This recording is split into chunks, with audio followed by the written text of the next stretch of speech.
যে আল্লাহ সুবহানাহু ওয়া তাআলা কোরআনে বলেছেন যে হুন্না লিবাসুল লাকুম ওয়া আনতুম লিবাসুল লাহুন, যে তারা তোমাদের পোশাক পরিচ্ছদ, তোমরাও তাদের পোশাক পরিচ্ছদ। এই যে স্বামী স্ত্রী যে গভীর ভালোবাসার একটা বন্ধনের কথা আল্লাহ সুবহানাহু ওয়া তাআলা উপস্থাপন করলেন, জানিয়ে দিলেন আমাদেরকে। তো এই বিষয়ে আপনার কাছে প্রশ্ন রাখতে চাই, ইসলামে স্বামী স্ত্রীর সম্পর্কটাকে আসলে কিভাবে মূল্যায়ন করা হয়েছে, কেমন হওয়া উচিত? স্বামী আর স্ত্রী বাংলায় দুইটি শব্দ। আল কোরআন আল করিমে আল্লাহ সুবহানাহু ওয়া তাআলা স্বামী স্ত্রীকে পরিচয় করাতে গিয়ে বলেছেন আসলে দুই পরিবারে বেড়ে ওঠা দুইটি সত্তা, একটি নর আর একটি নারী।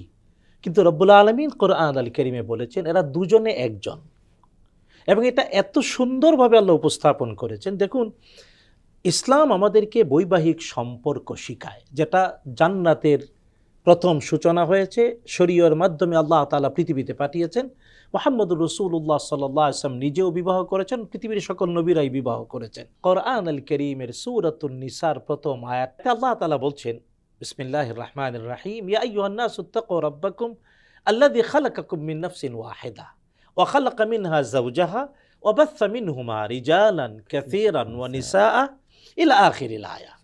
তার মানে আল্লাহ তাআলা স্পষ্ট করে বলছেন, হে মানব জাতি, ভয় করো তোমাদের রবকে, যিনি একটি প্রাণ থেকে তোমাদেরকে সৃষ্টি করেছেন, আর ওই প্রাণ থেকে তার জীবন সঙ্গিনী আল্লাহ তৈরি করেছেন।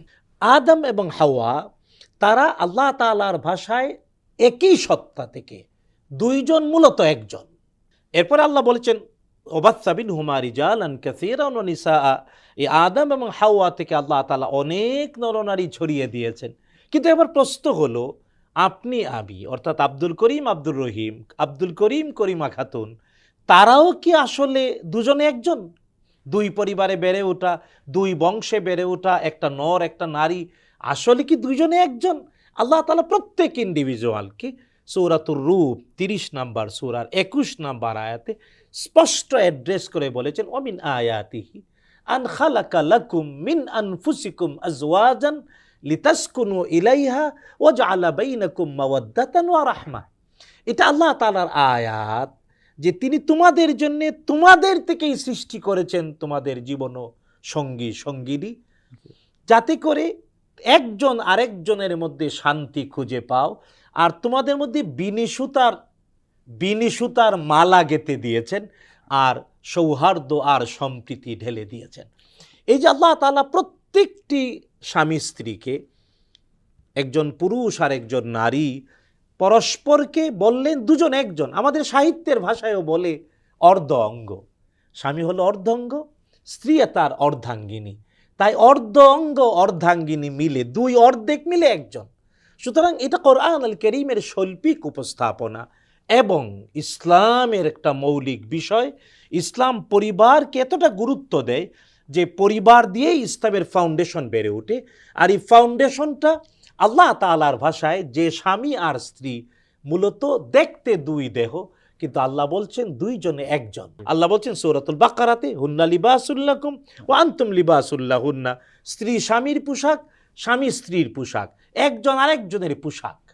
শুধু তাই না, আল্লাহ সুবহানাহু ওয়া তাআলা কোরআন আল কারীমে আরেকটি কথা বলেছেন, তা হলো স্ত্রীর অনেক অবদান স্বামীর উপরে, স্বামীর অনেক অবদান স্ত্রীর উপরে।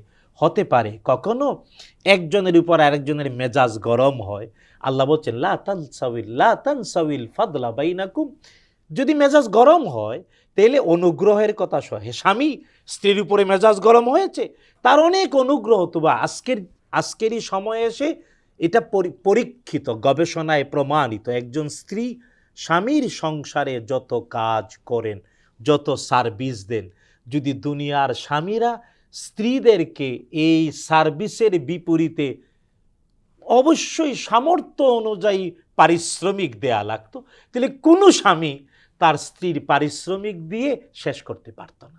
এতটা শ্রম স্ত্রী তার স্বামীর সংসারে দেয়।